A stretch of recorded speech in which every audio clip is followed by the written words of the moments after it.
Hello, everyone, and welcome to yet another episode of Interjections, the Undiscovered Decade.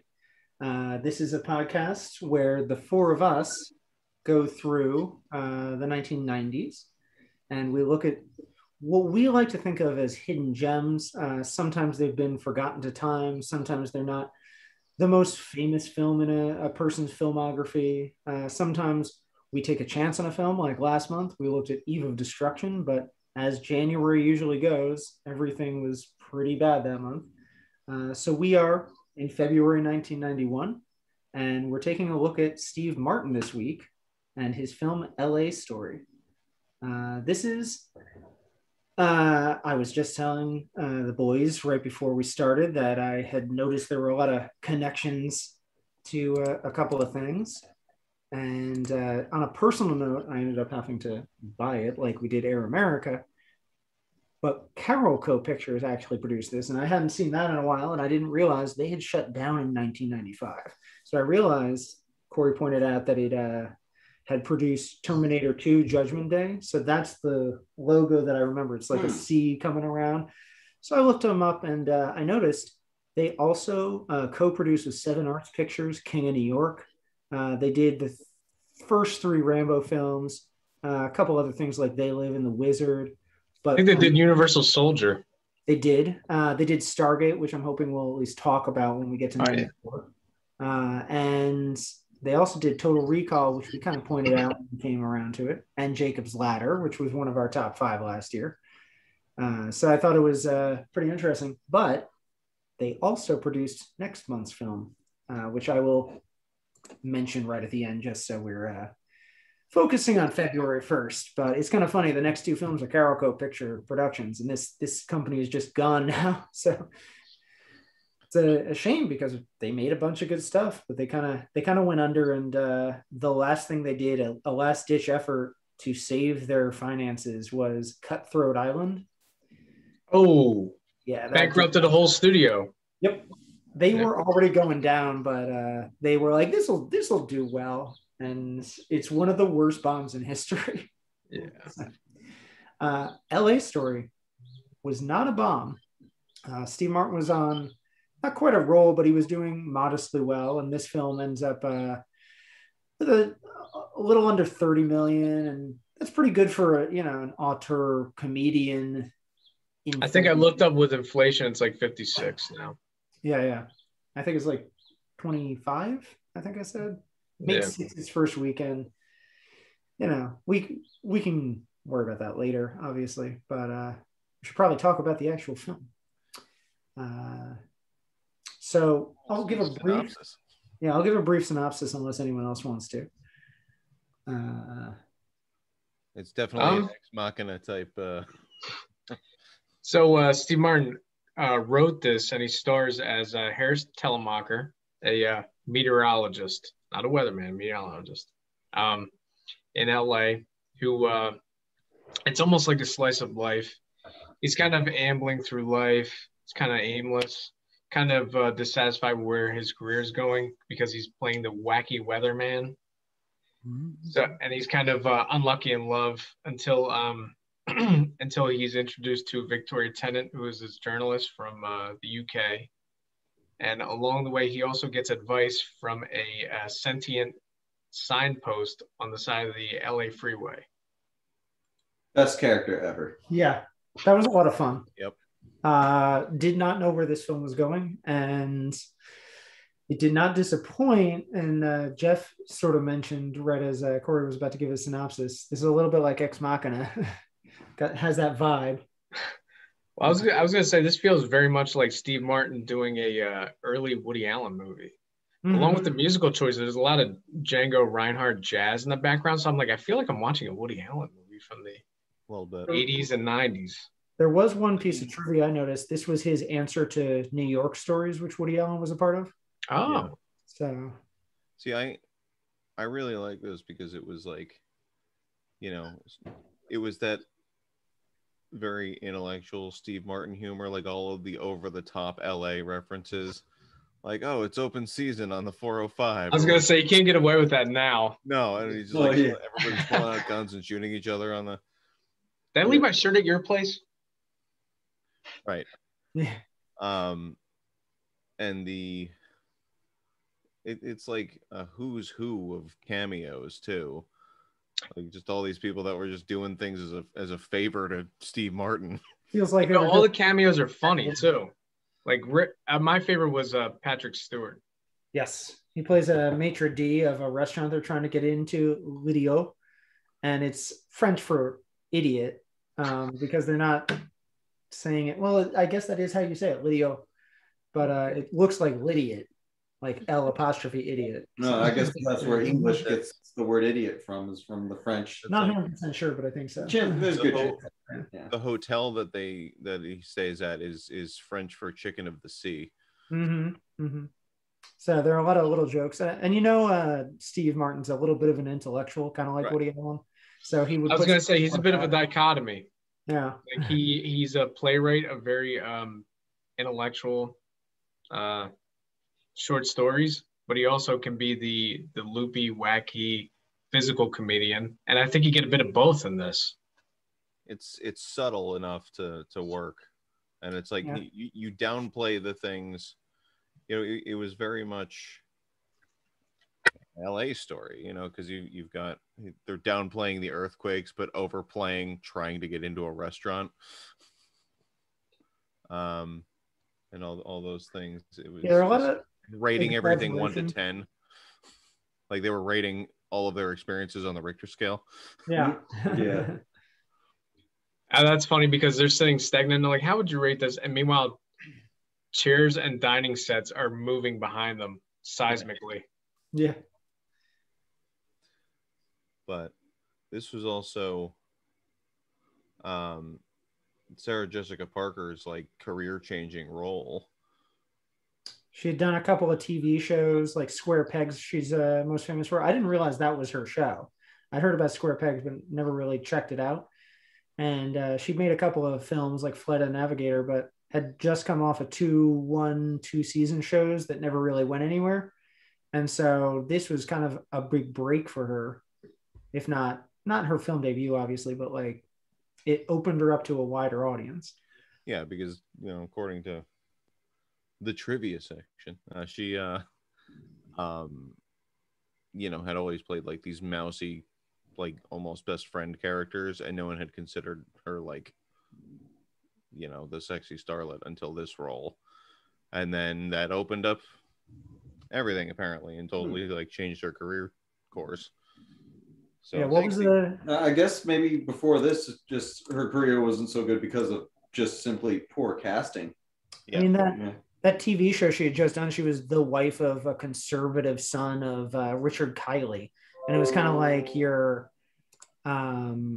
This Is Us of 1990 essentially. And so this is definitely a change for her, because the next thing she does is Honeymoon in Vegas with Nick Cage, and then she's easily the sexy witch in Hocus Pocus. So they clearly, I like the way she's written in this. They could have easily made her the romantic foil, but he even tells her when they're about to go on vacation, he's like, I'd just be using you for this, and she's like, I'm fine with that.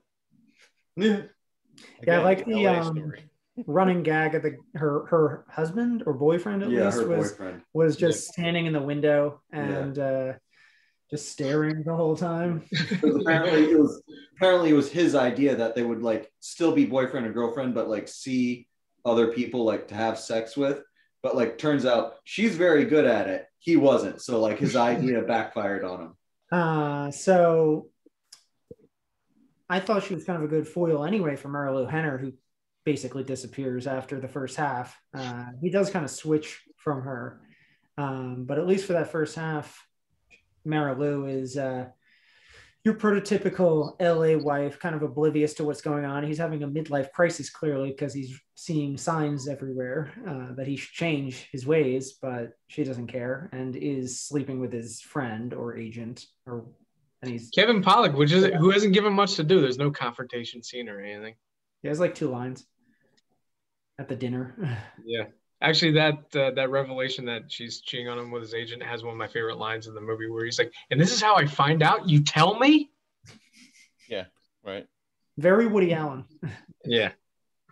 uh, you popped up another picture of Steve looking at the sign, and I don't know if you can really tell who that is next to him, but Oh my God. that's because your blanket was blending in with her. I thought she was under a hood. I was Victoria confused. Tennant, which So I that's didn't realize they were married at the time. yes. So this Yes. is Victoria Tennant, Steve Martin's wife. They met on All of Me, which was Great movie. 1984. Never seen it. Have you guys? Nope. Obviously, you have, Corey. It's great. Yeah. Did they have chemistry on that? Is she a love interest in that? I forget. I think so. I'm more. You get more consumed with the premise of the movie is he's like an estate lawyer, and he's doing one for this heiress played by Lily Tomlin. She dies, and she comes reincarnated in the right half of his body.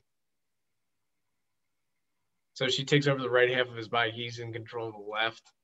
It's an interesting physical challenge for Steve Martin. Is she ever on screen again, or is she just in his head as a voiceover? They show her a couple of times. Okay. Interesting. I've wanted to see it because I've heard that's one of his best. I just never got around to it. And it's funny we took this, which is sort of the end of their relationship. They get divorced in 94, playing to real life a little bit, because who knows if their relationship went the way of Mary Lou Henner's in this film. But they have great chemistry in this, and it wooed me for sure. This is one of the first movies that introduces the romantic side of Steve Martin that we'd see more in the 90s with like Father of the Bride, Simple Twist of Fate, stuff like that. So he's kind of like evolving as a performer. I feel like he's showing new depths. It's funny because he had said in an interview at one point that like LA Story was more like the end of his mature film series. So yeah, Man with Two Brains is not that. But I just want to get back to talk about The Sign for a second, because first of all, like I'm a fan of all these weird like magical premises, and I like how apparently it was supposed to be like the sign was controlled by a maintenance guy who was really an alien. It was all this other like convoluted stuff, but then they were just like, you know what, scrap that. It's just magic. Yeah. Sometimes simple is better. Right, and this whole movie is like a fever dream. It's very surreal, especially when they like, and you know, looking at all the references to like Midsummer Night's Dream, but you're mixing it with, you know, stuff going on that's just like everyday occurrences in LA, like that dream sequence where suddenly they're kids. I'm like, I think I might have dozed off for a second right before that. Wait a minute, because I was watching it late at night. But they make an explicit Shakespeare reference during the Rick Moranis scene. Oh yeah, yeah. Oh my God, that was cheeky. Yeah, very funny. Well, then The Sign also, you know, quotes Shakespeare. Yes. You mentioned my favorite scene, and that's easily the most magical real scene that I believe is in this, where they go to the garden and the lion's heads turn. I don't know if you fell asleep at that part, but that's apparently a reference to The Tempest, I believe. Yeah.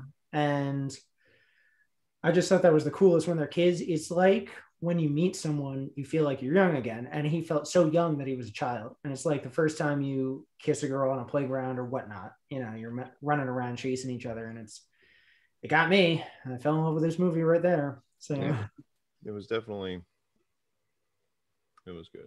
But then there were also moments when, like, I don't know, I've recently been rewatching Arrested Development, and I was getting some vibes from that I'm, you know, obviously they took from this movie, but like when Victoria Tennant's character comes in, there's a part in Arrested Development where Jason Bateman falls for this British character that's played by Charlize Theron, and it felt very much the same, because you didn't really see too much of a connection at first, but then it just sort of goes off the rails and then ends up as a love story. I don't know. That's why, like, you talk about chemistry, and I didn't really. It wasn't chemistry in the conventional sense, if that makes sense. Like, you see, she seems very standoffish, Yeah, but you at know, the he same tells time, us like, there's chemistry.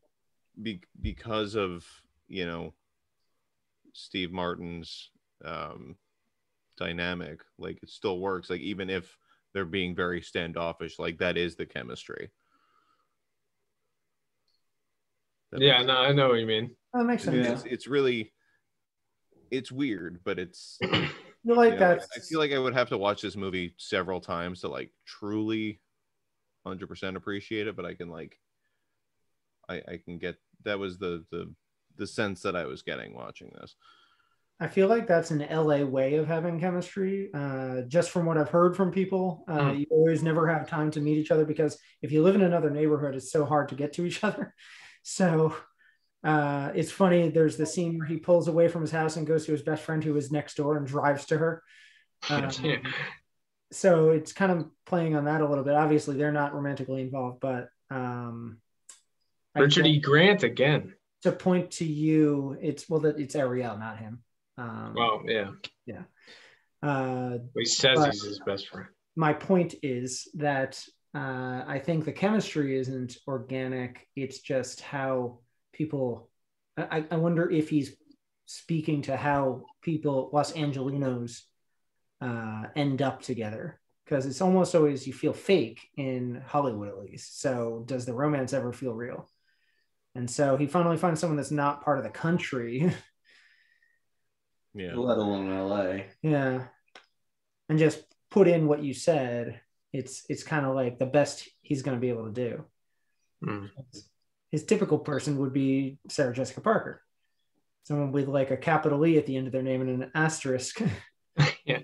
I just realized the title of the movie, LA Story, is kind of a little bit of a jab at, you know, LA, because people from LA don't call LA, they call it Los Angeles. Yeah, they and hate if you call it LA, they get a little buddy. Oh, the California equivalent of buddy. Yeah. It's funny. Another thing, as I was watching this, it reminded me a lot of like Dave Barry's writing, The Columnist. Like, it's a lot of observational humor about LA, but it's not done in a very biting, savage way. I think it's almost like gently poking fun at the city, while also appreciating its many, obviously its many like beauties and hidden depths and stuff like that. But I didn't feel like he was condescending or patronizing towards the city. No, I think he loves Los Angeles too. Yeah, it's a weird love story for Los Angeles and about Los Angeles, and you know, it's funny because I feel like there's also some level of the title itself being a play on like La Boheme. You know, just LA could just be read as law, and it's a law story. I kept saying that to Jimmy. It's time to watch the story.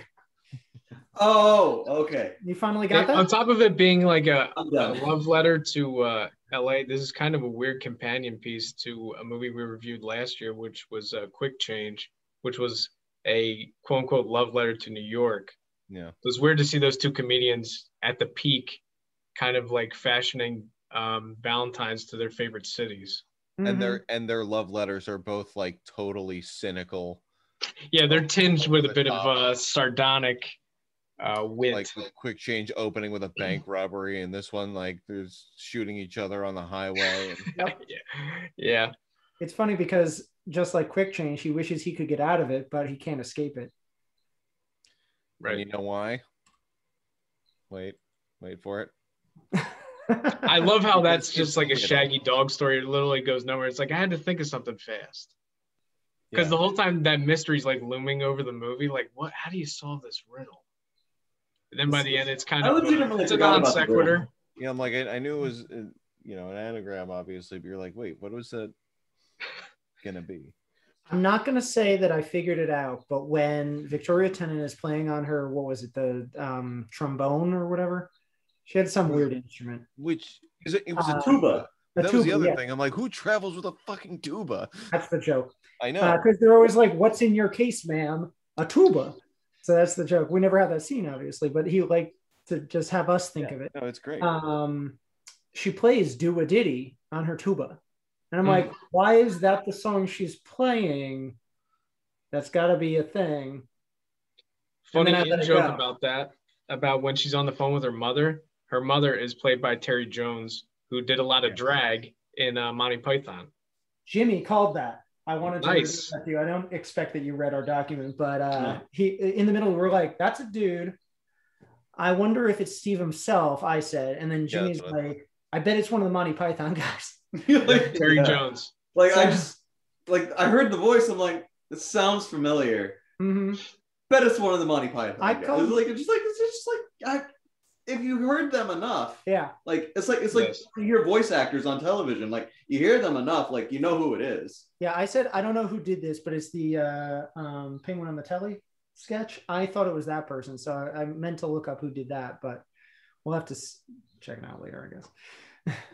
But at least we were kind of close. Oh yeah, Jimmy certainly was.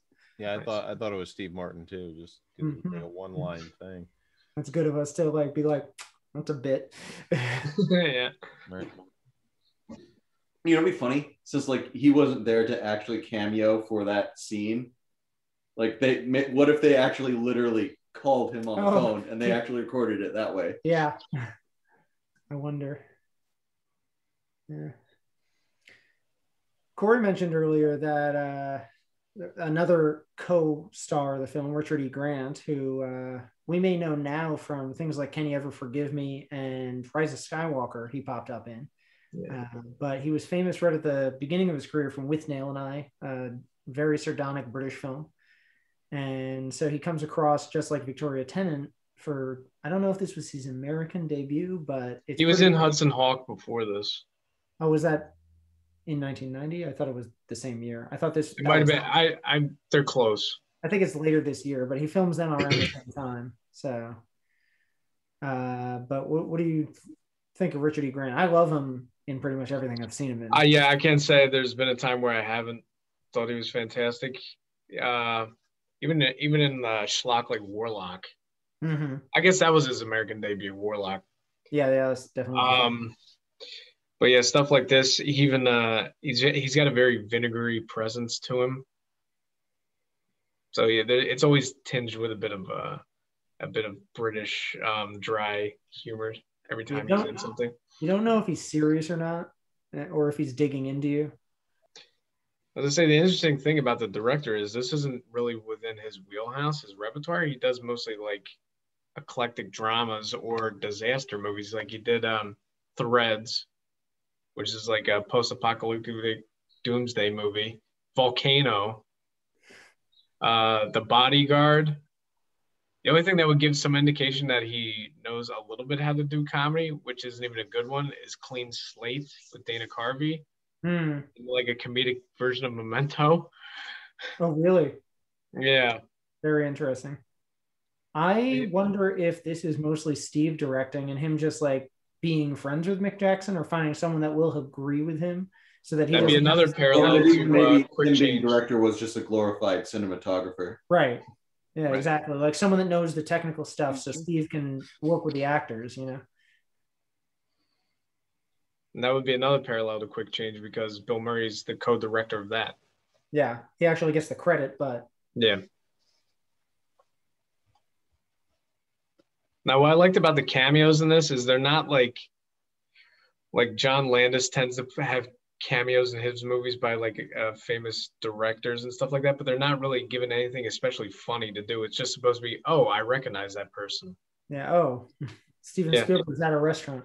Yeah, exactly. In this, they're actually given funny things to do, like the Rick Moranis one. The Chevy Chase one's pretty funny. Yeah, talking, and that's a cameo to a cameo. That was kind of interesting. So Chevy never interacts with anyone from the cast. Yeah. But that was a good one. Yeah, and Patrick Stewart, and I don't know if this was a cameo, but well, no, it's not really a cameo. But the guy that I keep forgetting Victoria Tennant's character name. Oh boy! But anyway, her ex-husband, Richard E. Grant, Sarah McDowell. Was that Vigo the Carpathian? Or does he just look like him? You mean Richard E. Grant? Yes. Like the main character? Yes. No. Nah. No. The guy was Oh, just Woody Harrelson has a cameo in this. Oh yeah, that's it. Yeah, Woody Harrelson. No, yeah. He wasn't Vigo. Just this similar facial structure. I can see the hair and the aquiline nose, I guess. Yeah. Yes. Yeah, that's funny. I don't know who that guy is. Has he been in anything else, Vigo? Yeah, he was in the Mouth of Madness. Okay. And he wasn't dubbed in that. Like he is in the Ghostbusters 2. Yeah. But anyway. Yeah, so Woody Harrelson had an uncredited cameo. Yeah, he's the owner of the station that Steve Martin works for. Yeah. Gets to fire him. Yeah.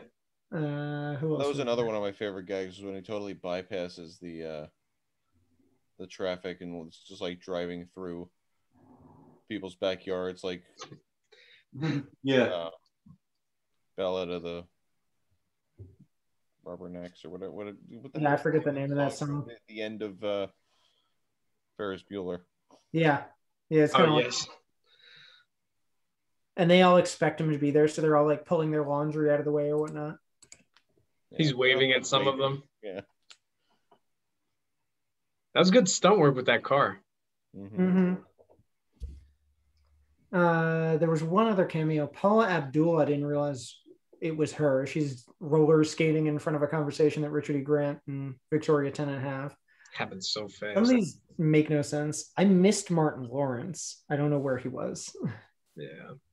So is this movie like Where's Waldo? Because like you just listed a bunch of I don't remember seeing. Yep. Do you remember Imam? Remember who? Yes. Imam? There was a quick cut. Imam is. No. That's a product of the 80s. Do you want to know? I don't care. Okay. It's David Bowie's wife.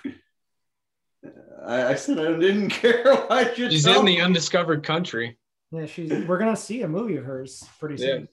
So I mean, I'll care when we see that movie. I'm gonna point around and be like, Jimmy, look, it's that person that had a cameo in LA Store. And I'll be like, what? Their claim.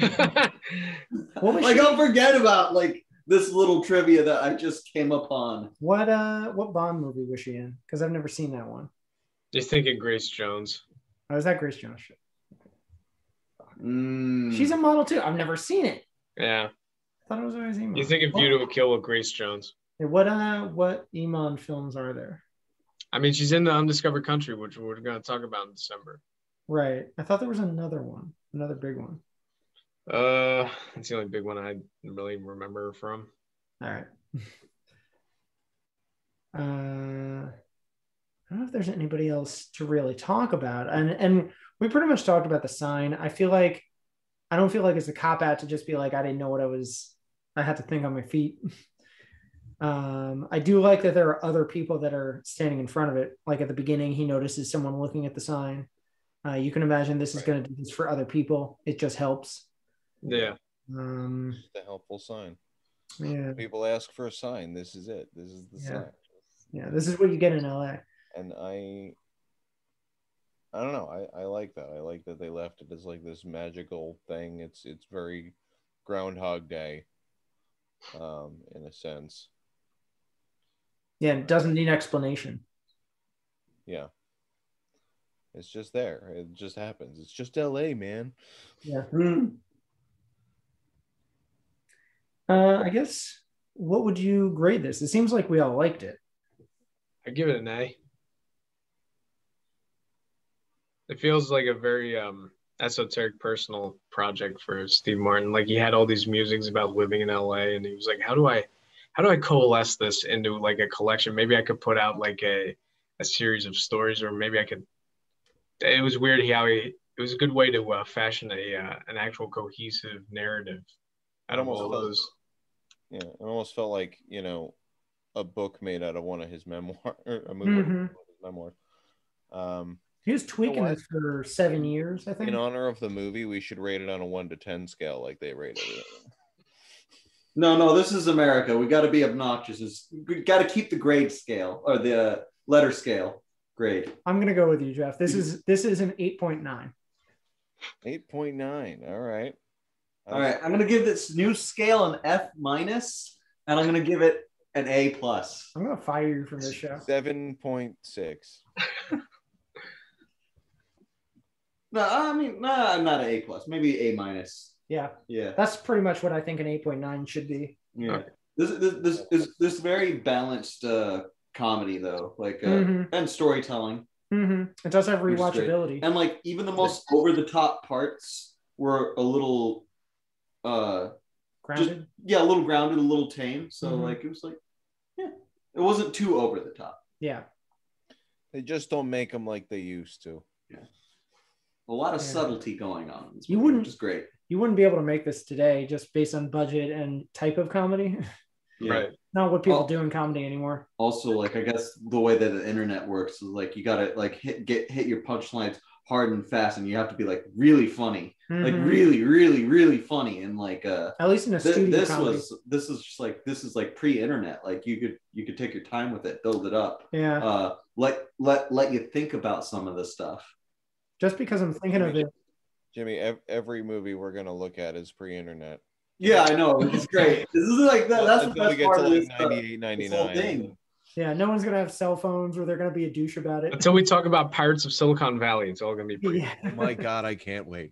Yeah, but like One of Jeff's once favorites. when you get closer towards the I don't know, at some point during the 90s, you get like the precursor to like the modern mindset for what comedy should be, or how comedy is portrayed these days. Because the seeds are planted around then. Like one ingredient's the internet. The other is, well, I mean, I guess Hollywood itself and like what's going on. Like generally just the culture. There's a new wave of stars from SNL, etc. Like a Will Ferrell comedy is really popular. You have Vince Vaughn working with Ben Stiller for Dodgeball, and then you get those bro comedies that Seth Rogen and Paul Rudd are a part of. So yeah, that's those the 2000s. Like, yeah, those are the 2000s. That's what like, refashions everything. So oh, you know what? Steve Martin's Like around. Judd Apatow stuff. Adam Sandler Judd movies. Apatow. The Adam Sandler Adam movies. Sandler's like, was like the biggest catalyst, I think. Any of the SNL like movies that came out back in the 90s, I think that's like where it starts with like you really want to push for that like over the top stuff. Yeah, but like they get that from like the over the top stuff from the 80s and the 70s. But like it kind of just like it goes. There's a through line, and I don't mind how comedy has become, but maybe it's just that I like Steve Martin, so there's a time and a place that his stuff can take place. Yeah. Because All of Me is going to be heartwarming, right? Sure. It's not something that you would call it treacly today. It would get into like 2 theaters and not get Oscar nominations or whatnot it had. So, this I think got Steve a People's Choice Award for best comedy star, but it was not a very popular film. Did fine at the box office, like I mentioned, but it's definitely a hidden gem in his filmography. So yes,